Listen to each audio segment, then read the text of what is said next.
Hello, this is BlastZone, the lead developer of BlastZone 2. This is part 5 in a series of videos that I'll be releasing that focus on all the different materials, all the content, weapons, and loadouts that are available in the new weapons DLC that has been released for Steam and Android. So here we go. For this video, we will be going over one of the more powerful ships in the game, the Devastator.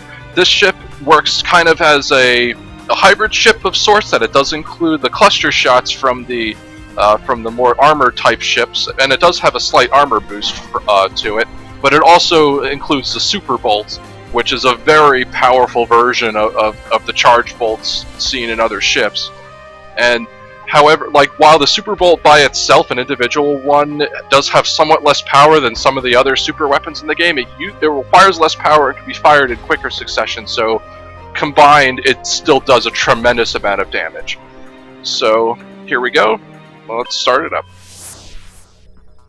So first off, we have the Waveshot, just like the Devastator, or the Obliterator rather.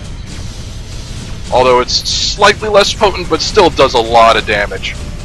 Alright, so let's try the first level of charge, which is the Cluster Shot 1. Similar to the Phalanx and the Behemoth. However, if you charge up fully, you get that Super Bolt, and you could really take out enemies at long range. So this ship does give you that best of both worlds, that you can have a decent medium range attack with the exploder shots there, but then you also have a really powerful long range attack with that super bolt there. See, it just really plows right through everything. Alright, so now let's activate hyper mode. Okay, so now we get Cluster Shot 2.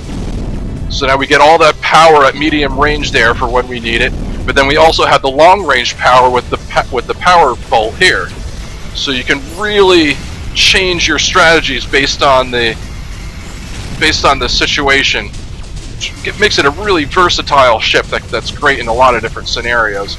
Now, one of the things I'd like to point out is the haptic feedback that you get from those power bolts, that it really throws back your ship to show how awesomely powerful those attacks are. And it also reduces your mobility every time. It reduces your mobility for a second or two after each shot to really balance things out. So if you fire them too often, it actually reduces your ability to dodge attacks. But hopefully, if you place those shots well enough, you can take out enough ships that you don't have to worry about them firing back at you. But so it's always something to consider, that it's there both for its really awesome feedback of really feeling like you have that powerful weapon, but it also has its balancing aspects of it too for gameplay. So you don't want to fire too many of them unnecessarily, not just for its power consumption, but also for its mobility sacrifice. So there you go, that's the Devastator. I just plowed through 4 waves really quickly with this thing, because it is very powerful, one of the more powerful ships in the game, while having a lot of versatility to it to change its roles at will. So it has its own really unique playstyle in that sense.